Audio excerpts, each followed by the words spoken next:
par rapport à l'actualité que nous vivons, il est bon que le peuple de Dieu soit aussi enseigné dans la parole de Dieu.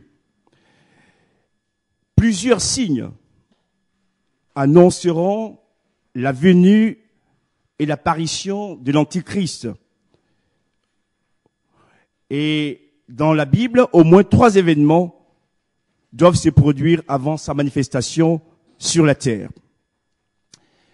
Premièrement, il est parlé du mystère de l'iniquité qui agit dans le monde et qui doit s'intensifier. Je vous donne la référence, mais je ferai le commentaire par la suite. 2 Thessaloniciens, chapitre 2, verset 7. Deuxièmement, il y aura aussi ce qu'on appelle l'apostasie. Toujours 2 Thessaloniciens, chapitre 2, verset 3. Et enfin, je le mets en guillemets, la disparition de celui ou de ce qui le retient encore. C'est pas une disparition au sens premier du terme, mais l'Esprit Saint va se retirer progressivement. Premièrement, nous allons voir donc le mystère de l'iniquité. Pourquoi la Bible parle du mystère de l'iniquité qui va s'intensifier et qui va prendre de plus en plus de place dans ce monde. C'est l'activité secrète des puissances des ténèbres, des démons dans le monde entier. Et nous voyons que des lois sont votées qui vont contre la parole de Dieu, que les valeurs sont abaissées et que de plus en plus, nous les chrétiens, nous posons des questions par rapport à ce qui arrive dans ce monde. Et cette activité démoniaque et diabolique va s'intensifier. C'est pas pour vous faire peur que je vous dis ça. Nous avons vu récemment ce qui s'est passé à Paris, au Bataclan, et l'ennemi qui se sert de ces personnes pour vraiment détruire l'humanité et verser du sang des innocents alors qu'ils n'ont rien fait. Mais derrière toute cette action, il y a les ténèbres. Il y a les ténèbres. C'est le mystère de l'iniquité, du péché qui prend de plus en plus de place dans ce monde. Tout ce que la Bible considère comme sacré sera ridiculisé et rejeté. Le mariage pour tous, entre autres, ce qui nous concerne, nous ici. Et puis il y a aussi un esprit de rébellion qui va de plus en plus grandir aussi, qui rejette l'ordre de Dieu, la pensée de Dieu, au point que l'amour du plus grand nombre diminuera. Même les chrétiens vont être affectés par l'action des ténèbres qui prend de plus en plus de place dans ce monde. Et là, on a besoin, frères et sœurs, de veiller.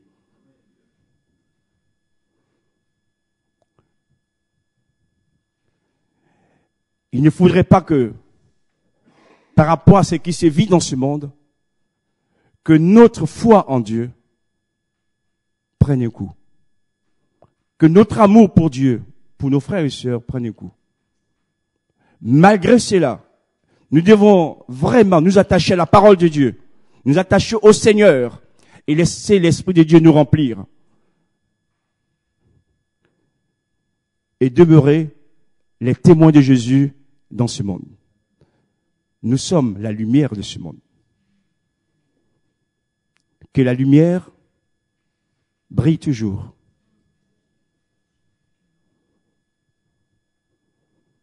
Que ma lampe soit toujours allumée. Gloire à Dieu.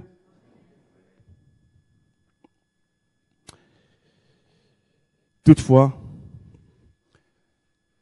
un reste fidèle de chrétien demeurera loyal à la foi apostolique qui nous a été révélée par le Christ. Et grâce à ces fidèles, l'Église restera une Église combattante qui continuera à manier l'épée de l'esprit. Vous savez, lorsque le diable utilise ces instruments pour détruire le monde, on peut être choqué et vouloir à notre tour aussi utiliser les armes de ce monde pour combattre. Non, frères et sœurs. Nous n'avons pas à combattre contre la chair et le sang, mais contre les puissances des ténèbres. Et l'épée qu'on doit utiliser, c'est l'épée de l'esprit. Amen. C'est la raison pour laquelle, de plus en plus, je vous le dis, frères et sœurs, si nous voulons voir Dieu accomplir ses œuvres au milieu de nous, nous devons devenir de plus en plus une église qui prie. Il n'y a pas de raccourci. Une église qui jeûne et qui prie, qui cherche la face de Dieu. Que chacun puisse dresser son autel personnel de prière, mais aussi que l'autel de la communauté aussi soit dressé pour qu'on soit ensemble dans la prière. Amen.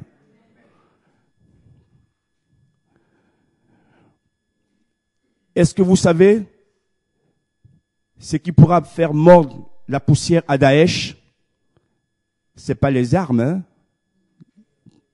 des armées. C'est la prière. C'est la prière. Qu'est-ce qui peut garder notre pays, frères et sœurs? On voit nos dirigeants, ils font des efforts. Il faut le constater.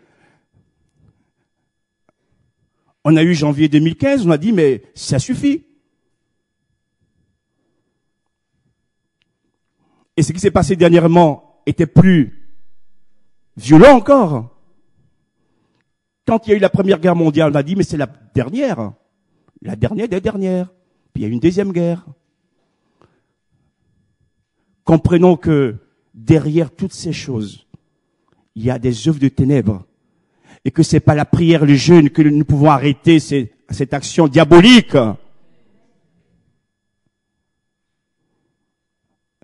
Reconsidérons la prière, frères et sœurs. Nous poursuivons. Deuxième élément, après avoir parlé du mystère de l'iniquité, qui signifie en français de l'anarchie totale dans ce monde, il est question de l'apostasie. Le mot grec signifie le fait de s'écarter de, ou de chuter, de la bonne voie. C'est aussi abandonner. C'est aussi se rebeller. Et cette apostasie doit se produire à la fin des temps.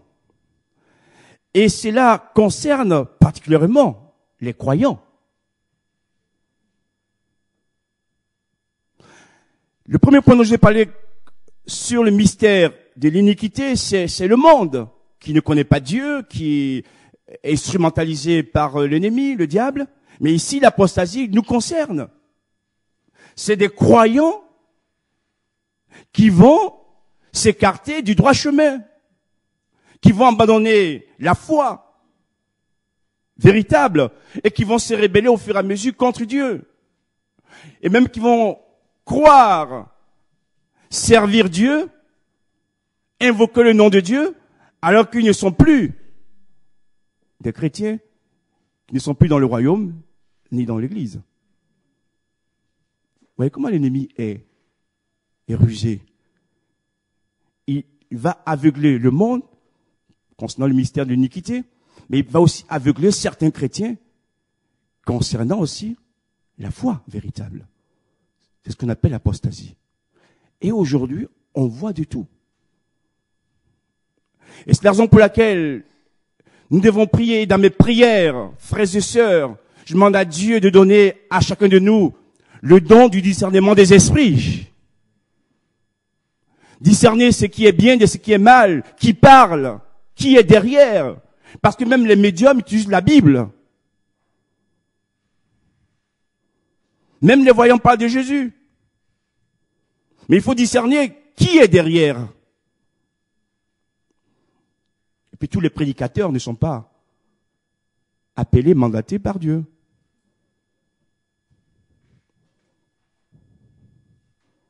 Même le diable se déguise en ange. Eh oui. Eh oui. Que Dieu nous aide. On a besoin d'être établi solidement sur la parole, sur le fondement des apôtres, pour avancer. Cette apostasie qui doit se produire dans la fin des temps nous révèle aussi que le Seigneur nous donne ces signes pour que nous sachions que quand ces choses commencent à arriver, c'est que son retour est proche. L'apôtre Paul, ainsi que Jésus, ont dépeint la triste condition, la plus grande partie de l'Église visible à l'approche de la fin des temps. Jésus en parle. Paul aussi en parle. Sur le plan moral, il va y avoir un affaissement. Sur le plan spirituel également, un affaissement. Et sur le plan doctrinal, un recul de la connaissance. C'est Paul qui dira, je sais en qui j'ai cru. La foi est toujours nourrie par la parole de Dieu.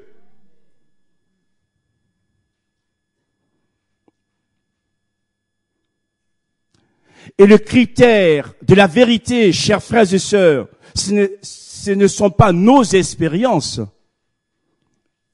Le critère de la vérité, c'est ce que dit la Bible. Je répète. Le critère de la vérité, ce ne sont pas nos expériences, mais c'est ce que dit la Bible. Parce que les expériences, elles sont diverses. Par exemple, j'ai été baptisé du Saint-Esprit un lundi de Pentecôte. Donc, tous ceux qui ne sont pas baptisés un lundi de Pentecôte n'ont pas le vrai baptême. Vous comprenez? Mais c'est faux, ça. Ça, c'est mon expérience à moi. Mais certains vont être baptisés, même dans leur cuisine, certaines dans leur cuisine, d'autres dans leur lit, d'autres dans l'église, d'autres au volant de leur voiture.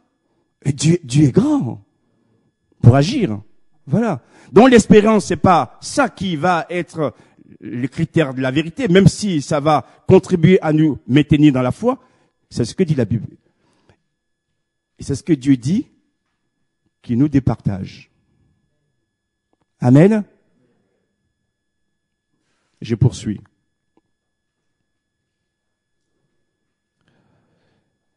Dans Matthieu chapitre 24, versets 11 et 12.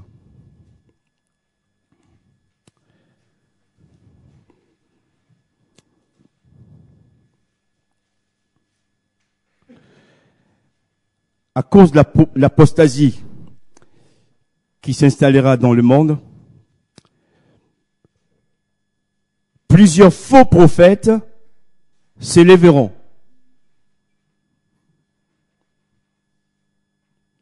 Et ils séduiront beaucoup de gens. Mais dans ces beaucoup de gens, il y a les chrétiens. Et parce que l'iniquité se sera accrue, l'amour du plus grand nombre se refroidira. L'amour dont il est question, c'est l'amour de qui? L'amour des chrétiens. Il y a ces risques. Mais il y aura de plus en plus de faux prophètes. Je suis bien placé pour en parler parce que j'ai connu ces choses dans mon pays d'origine, où on a vécu un réveil fort et puissant. Et c'est vrai que la nature humaine cherche toujours ce qui flatte son ego, ce qui frappe à l'œil. Ah!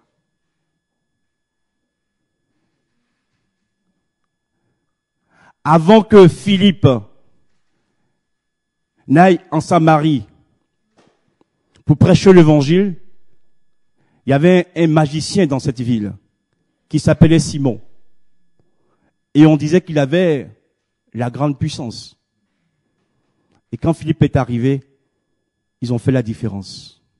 Amen. Frères et sœurs, je suis pour le miracle. Je suis pour les prodiges. Je suis pour les signes.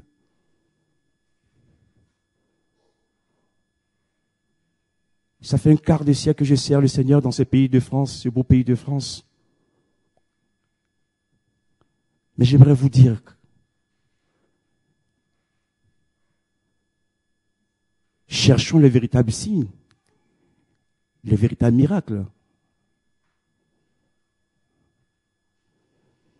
Ne laissons pas séduire. Parce que ces personnes, quand vous réalisez généralement, à la fin, il y a eu le miracle, mais leur âme est où?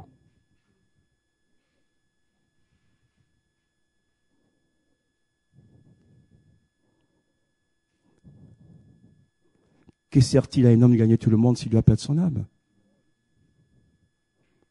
C'est le salut de l'âme qui est important. Et je viens d'apprendre quelqu'un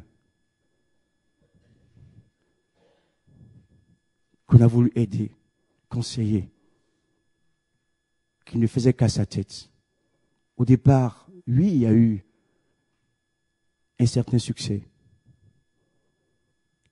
Cette personne n'est pas de cette région où nous sommes. Aujourd'hui, la communauté qu'il a établie, il n'y a plus personne.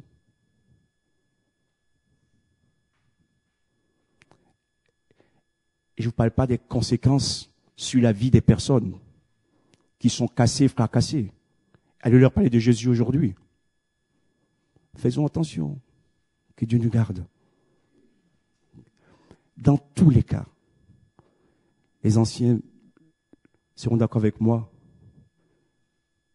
Quand on marche avec Dieu honnêtement, même quand l'épreuve est là, quand le chemin est dur, Dieu nous donnera tout ce dont nous avons besoin pour avancer et aller de l'avant. Il nous donnera. Il veillera sur nous. Que son nom soit béni. On va lire également 1 Timothée, chapitre 4, versets 1 à 2. 1 Timothée, chapitre 4. Mais l'Esprit dit expressement que dans les derniers temps, quelques-uns abandonneront la foi pour s'attacher à des esprits séducteurs et à des doctrines de démons. Par l'hypocrisie de faux docteurs portant la marque de la flétrissure dans leur propre conscience, etc. Paul, en particulier, insiste sur le fait que dans les derniers jours, les églises seront envahies par des éléments impies.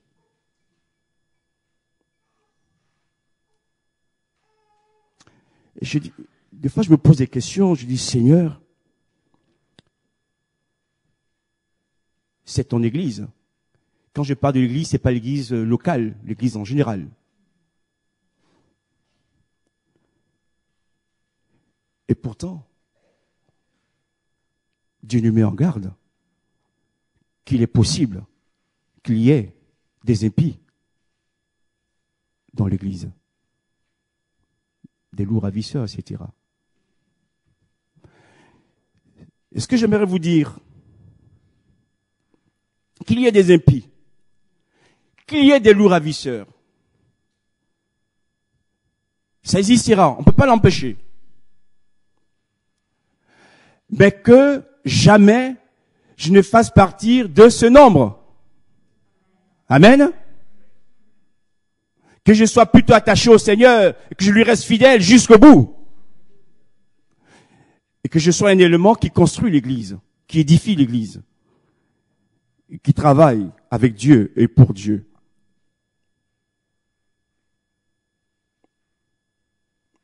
Cette apostasie dans l'Église aura deux dimensions. Une dimension personnelle, une dimension communautaire. Écoutez, même les apostats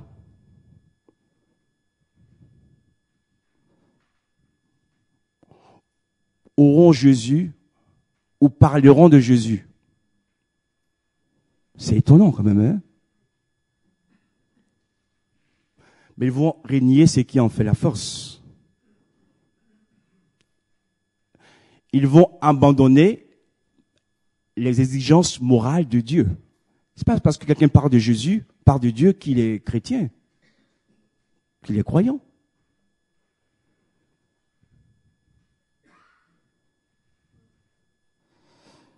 Parce que même le diable croit en Dieu.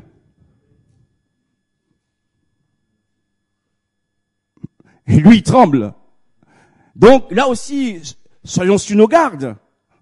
Et que Dieu nous aide à demeurer vraiment fondés sur sa parole. Que notre esprit soit toujours éclairé par son esprit. Afin que nous avancions jusqu'à la fin. Jusqu'à la fin. Beaucoup d'églises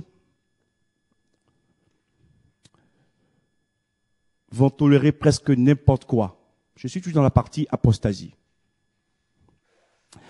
Et merci à tous les frères, à toutes les sœurs qui prient pour les serviteurs de Dieu. Nos anciens ont fait du travail formidable.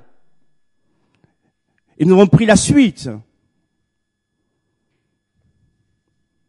Mais ce que j'aimerais vous dire, frères et sœurs, c'est que, vu le fait que nous sommes dans les derniers temps, de plus en plus, il est difficile de diriger les églises.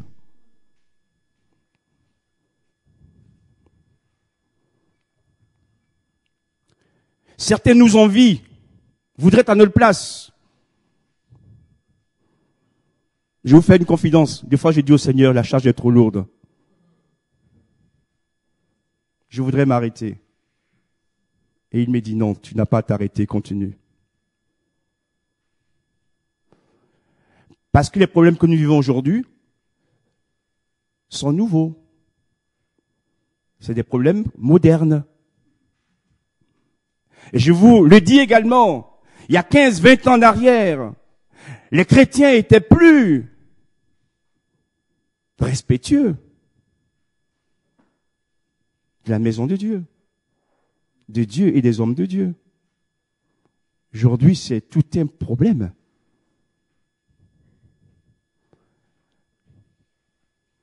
Quand vous dites à quelqu'un que le chemin que tu prends va t'amener dans un ravin, lui, il vous dit, non, c'est vous qui ne voyez pas clair, lui, il sait ce qu'il veut. Et quand il tombe dans le ravin, il vous appelle. Seigneur, aide-nous. Aide-nous, je ferme la parenthèse.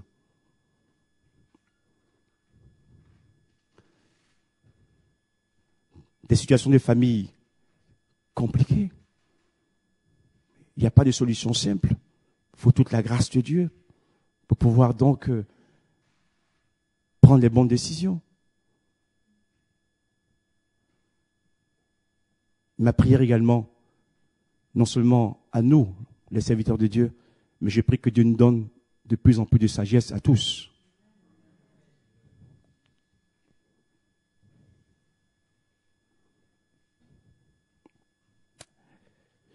Eh oui, parfois il y a du n'importe quoi. Et on prêche n'importe quoi aussi.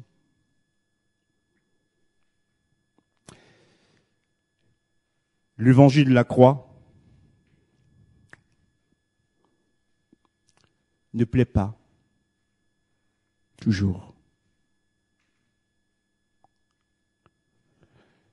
L'évangile de la croix qui parle de la souffrance est souvent rejeté.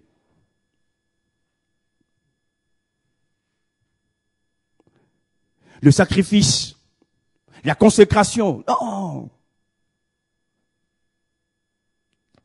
Moi, ce qui m'intéresse, la bénédiction. Le reste, non, Seigneur. Le dimanche, je viens recevoir ma part de bénédiction. Et dans la semaine, tu n'as plus rien à me dire. Je fais ce que je veux. Quelques années en arrière, on parlait de certains groupes de croyants. On disait qu'ils allaient à la messe. Mais je ne sais pas s'il y a que qui vont à la messe. Les religieux aussi vont à la messe. Je me suis toujours dit, Seigneur, quand tu as créé Adam et Ève, tu les as placés dans le jardin d'Éden. C'est un jardin de paradis. Et même dans le paradis de Dieu, ils se sont perdus. Wow.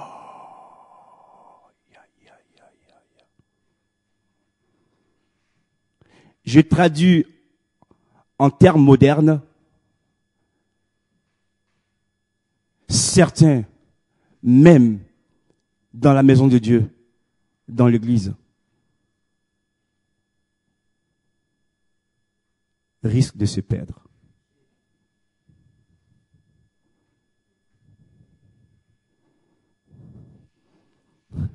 Les Juifs disaient à Jésus, les apôtres d'ailleurs, à Jérusalem, « Oh, tu vois ces belles constructions. Oui, le temple, c'est extraordinaire. Des grosses pierres. Des pierres taille, comme on dit. C'est joli. » Et Jésus va leur dire, « Calmez-vous. Il ne restera plus ici ni pierre qui ne soit renversée. » Le temple pour les Juifs, c'était le lieu de la présence de Dieu, la Shekinah. Mais ils étaient dans l'extérieur, ils aimaient ce qui était extérieur, apparence. Et quand l'Esprit s'est retiré, ils ne se sont même pas rendus compte.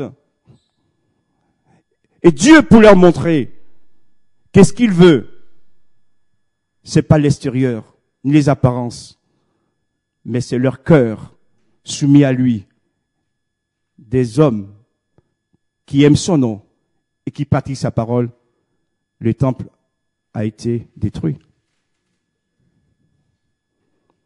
C'est des leçons pour nous aussi, hein. Que Dieu nous aide. Que Dieu nous aide. La mort à soi-même, le dépouillement. Ouais, non, ça c'est pour les autres. Et c'est un dira même d'ailleurs, ça c'est pour les pasteurs. Quelqu'un m'a dit un jour, les pasteurs sont nés pour souffrir. C'est pas où il a lu ça dans la Bible.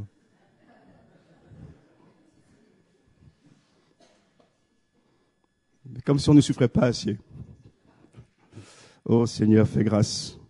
Fais grâce. Mais enfin, le croyant aussi a sa part de souffrance.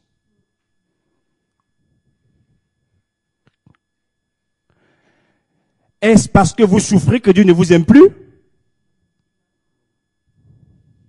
Mais Jésus a beaucoup souffert, hein? Et puis comparé à nos souffrances, quand même, qui ici est né dans une étable? Levez la main. Personne. Il n'avait pas de maison.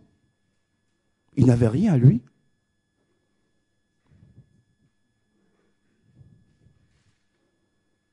Quand elle est à Jérusalem et qu'il voulait se reposer un peu, il allait chez Lazare, Marthe et Marie, des amis, qui l'hébergeaient, qui lui donnaient à manger.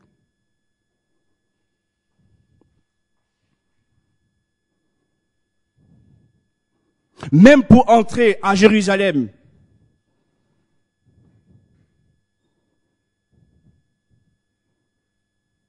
sur l'anneau, ça a été emprunté. Et quand il meurt, il n'y a pas de tombeau pour lui. C'est Joseph d'Arimathée qui lui prête son tombeau.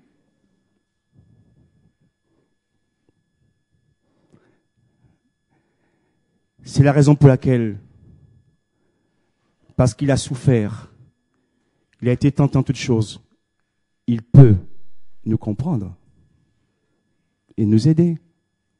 Amen. Et puis nous sommes dans un monde de péché. Donc le mal est toujours présent. La maladie est là. La souffrance également. Et là aussi, plions le genou et crions à Dieu pour nous secourir, pour nous aider. Dieu est fidèle. La mort à soi-même, c'est important.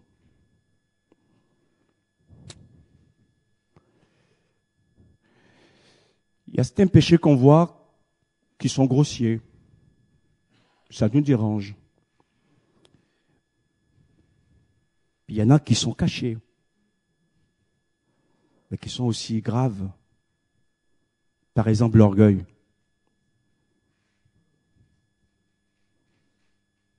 Oh, pasteur, vous exagérez quand même. Ça, c'est pour les gens du monde. Un chrétien n'est jamais orgueilleux.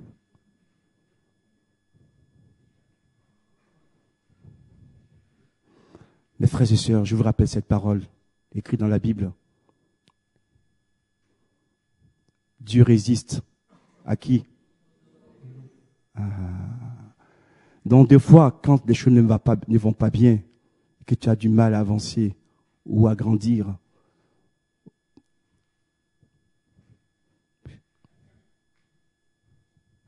vois l'état de ton cœur.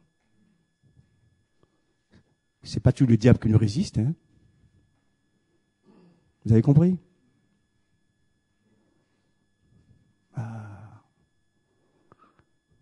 On voudrait être le plus fort, le plus grand, le plus beau. Non, écoutez, les dons, c'est Dieu qui les donne. C'est Dieu qui qualifie. C'est Dieu qui nous établit.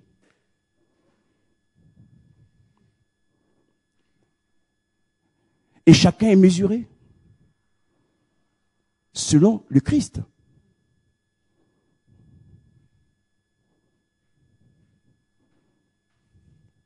Donc, si c'est Dieu qui donne les dons, je n'ai pas à jalouser mon frère ou ma sœur. Au contraire, je dois bénir le Seigneur parce qu'il a reçu.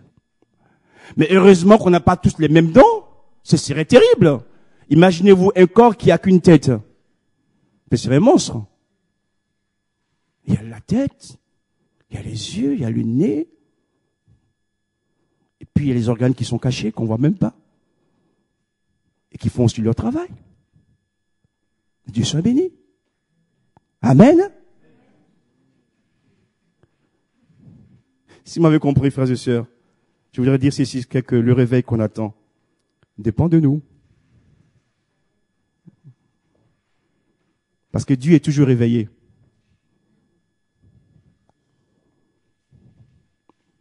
Je poursuis.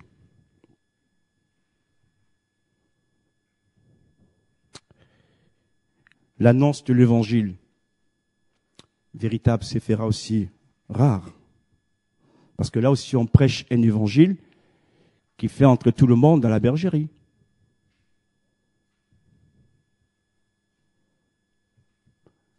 La repentance est la clé qui nous permet d'entrer.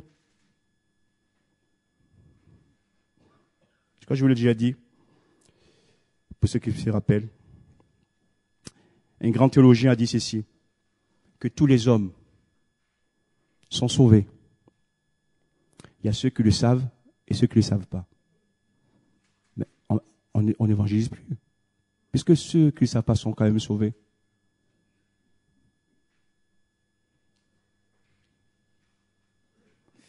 Oh Seigneur, aide-nous à continuer à s'aimer ta parole dans ce monde, à évangéliser, à dire aux hommes ton amour, mais aussi la vérité. Et quand on prend l'histoire de l'Église, avant peut-être d'aller plus loin, on va lire dans 2 Timothée chapitre 3. 2 Timothée chapitre 3.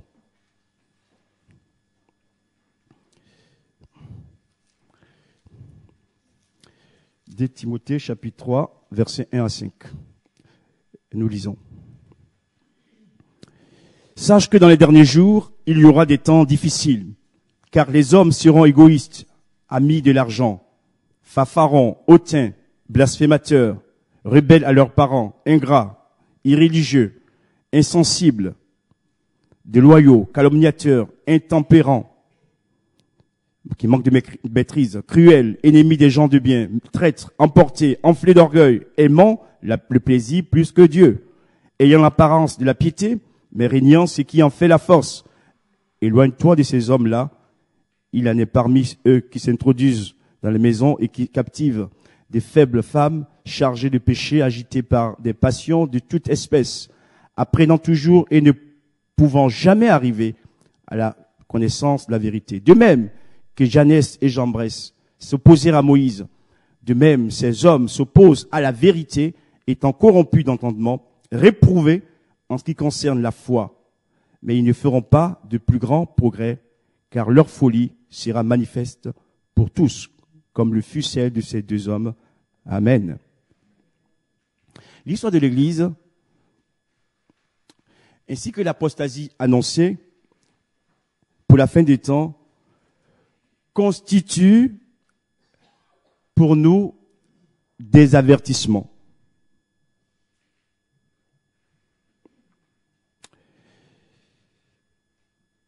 Jusqu'au dernier jour,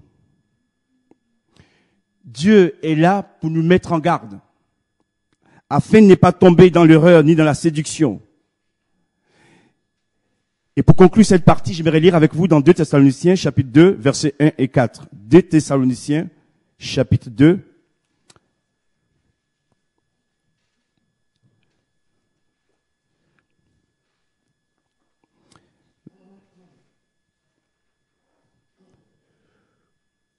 Pour ce qui concerne l'avènement de notre Seigneur Jésus-Christ et notre réunion avec lui, nous vous prions, frères, de ne pas vous laisser facilement ébranler dans votre bon sens et de ne pas vous laisser troubler soit par quelque inspiration, soit par une parole ou par une lettre qui semblerait venir de nous, comme si le jour du Seigneur était déjà là. Quelqu'un avait prévu déjà que Jésus reviendrait le 15 septembre dernier. Nous sommes maintenant fin novembre. Que personne ne vous séduise d'aucune manière, car il faut que l'apostasie soit arrivée auparavant. Et ça a bien commencé. Et qu'on ait vu paraître l'homme impie, le fils de la perdition, l'antichrist, l'adversaire qui s'élève au-dessus de tout ce qu'on appelle Dieu ou de ce qu'on adore. Il va jusqu'à s'asseoir dans le temple de Dieu, se proclamant lui-même Dieu. Certains commentateurs disent que le 3e temple sera reconstruit, mais c'est pas le but de l'application ce matin. C'est pourquoi il était dit qu'il va s'asseoir jusqu'à se proclamer Dieu. Et toutefois, malgré les assauts de l'adversaire, l'iniquité grandissante, l'apostasie, le royaume de Dieu et sa justice remporteront un triomphe final. Amen. Vous pouvez le lire, Apocalypse chapitre 19 jusqu'au chapitre 22, cela est écrit. Enfin, dernier élément qui concerne les signes de la venue de l'Antichrist. J'aimerais d'abord qu'on le lise. Mais gardez la même page là, 2 Thessaloniciens chapitre 2, ce serait le verset suivant, 5 jusqu'à la fin. 2 Thessaloniciens chapitre 2, versets 5 à 12. Nous continuons. Ne vous souvenez-vous pas que je vous disais ces choses lorsque j'étais encore chez vous.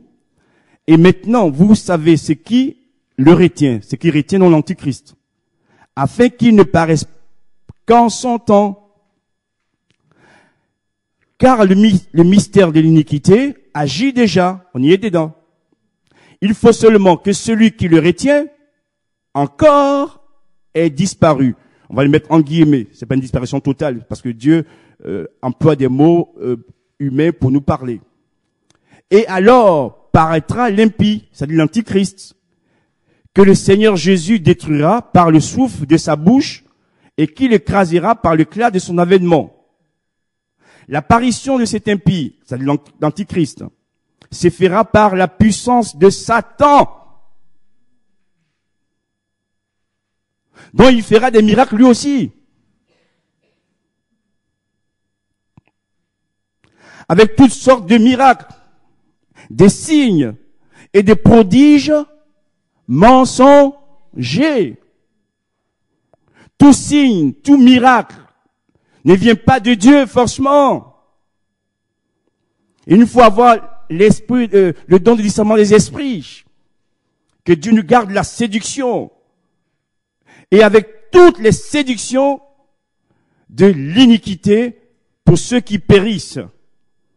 Parce qu'ils n'ont pas reçu l'amour de la vérité pour être sauvés. Aussi Dieu leur envoie-t-il une puissance d'égarement pour qu'ils croient au mensonge, afin que tous ceux qui n'ont pas cru à la vérité, mais qui ont pris plaisir à l'injustice, soient condamnés. C'est très clair.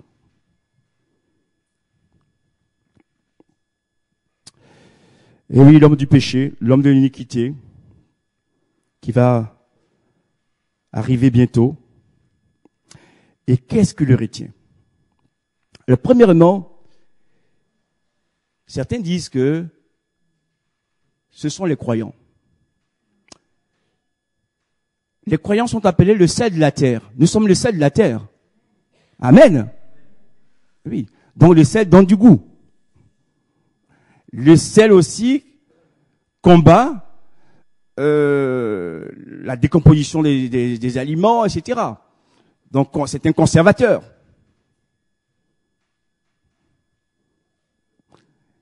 Tant qu'il y a les chrétiens dans ce monde, Dieu, comme il nous aime, va pas le détruire.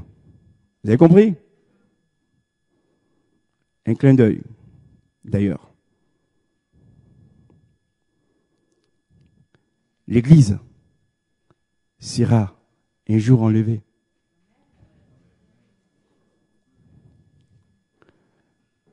Et là, l'Antichrist va se déchaîner terriblement.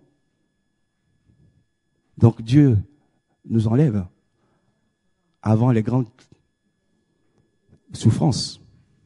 Amen.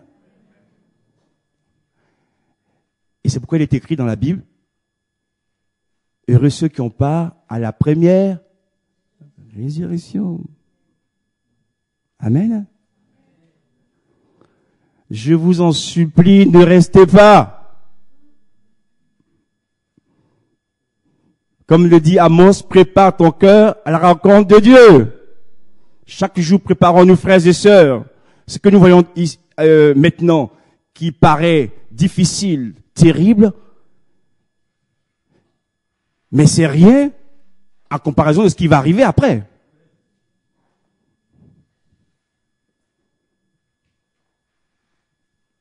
Je vais terminer. D'autres disent non. C'est pas tant les chrétiens, mais c'est l'Esprit Saint. C'est l'Esprit Saint qui le retient. Et quand l'Église sera enlevée, c'est vrai que l'Esprit sera toujours là, mais il va agir différemment. Donc ça sera la liberté que Dieu donne à l'Antichrist, à Satan, de faire ce qu'ils veulent. Donc c'est l'Esprit. C'est l'Esprit. Et moi je pencherais plutôt, c'est pas de nous, finalement. Parce que notre sel ne peut rien contre l'esprit des démons, de Satan, si c'est pas l'esprit de Dieu qui nous donne la victoire. Hein. C'est lui qui nous donne la victoire. C'est pas nous. S'il n'est plus là, on est perdu. C'est lui qui nous donne la force. D'accord? Mais on peut quand même conserver ces deux explications. Je termine.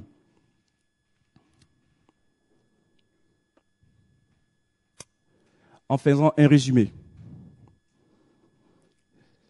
L'Antichrist va paraître et accomplir des actes de séduction, des miracles de diverses natures. Deuxièmement, il va instaurer un règne donnant l'impression d'apporter la paix et la sécurité. Troisièmement, il va y avoir un développement des systèmes religieux universels par l'adoration de cet antichrist d'ailleurs. L'apostasie.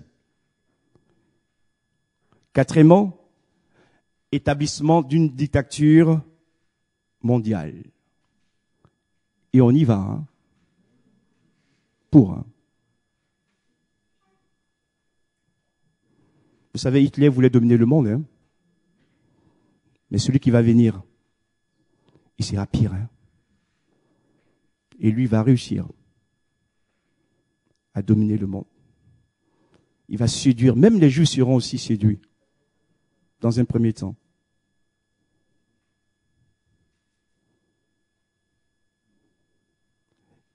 Il y aura aussi un monopole économique de l'État. Et enfin, persécution des saints. Comment vais-je le dire? J'aurais tant voulu qu'on soit tous enlevés. Mais certains resteront. Et il va les persécuter. Certains vont tenir ferme et ne pas régner le maître. Ils vont refuser le chiffre 666 sur leur front. Mais d'autres, quand on vous met le couteau à la gorge ou le pistolet dans la bouche, c'est pas facile. C'est pourquoi, comme ces choses on ne les maîtrise pas, soyons vraiment prêts pour partir avec le Seigneur. Et puis je termine sur une note positive. On l'a lu dans 2 Thessaloniciens, chapitre 2, versets 5 à 12. Le Seigneur Jésus détruira lui-même l'Antichrist par le souffle de sa bouche. Et il écrasera l'Antichrist par l'éclat de son avènement. Amen. Et cela parle, parce que dans le retour de Jésus, il y a 2 phases. La première phase, c'est l'enlèvement des chrétiens, dans les airs. Et Jésus, au bout des 7 ans des tribulations, va venir poser ses pieds sur les monts des Oliviers, et celui qui va détruire l'Antichrist et rétablir aussi le royaume d'Israël. Donc, si vous avez compris, des signes sont là pour nous avertir. Il viendra, il fera beaucoup de mal, mais à la fin, Jésus l'écrasera. Notre Dieu écrasera l'Antichrist. Notre Dieu écrasera Satan. Notre Dieu écrasera toutes les puissances des ténèbres. Et c'est la lumière qui va triompher des ténèbres. La vérité va triompher du mensonge. Et nos cœurs seront apaisés. Et nous serons à jamais avec lui. Que son nom soit béni. Merci pour ta parole, pour ton enseignement. Aide-nous vraiment à prendre conscience que tu veux nous dire, nous enseigner, à nous ressaisir. Les temps sont de plus en plus difficiles, sombres. Mais nous voulons nous attacher à ta parole. Seigneur, tu es notre lumière. Tu es celui qui nous aide, qui nous aime également. Et ce matin, que ton esprit applique ces paroles dans nos cœurs, que nous les comprenions, Seigneur, afin aussi de redoubler d'ardeur dans l'évangélisation pour sauver le plus grand nombre au nom de Jésus. Ce matin, touche encore nos cœurs. Éveille nos consciences. Ceux qui sont sur le chemin de mort, tu les ramènes à toi, Seigneur. Ceux qui sont laissés séduire par toutes ces choses mauvaises, tu peux encore agir dans leur corps, dans leur cœur, au nom de Jésus. Et nous avons une prière spéciale pour tous nos jeunes qui sont ballottés, Seigneur. Nous prions de les préserver au nom de Jésus.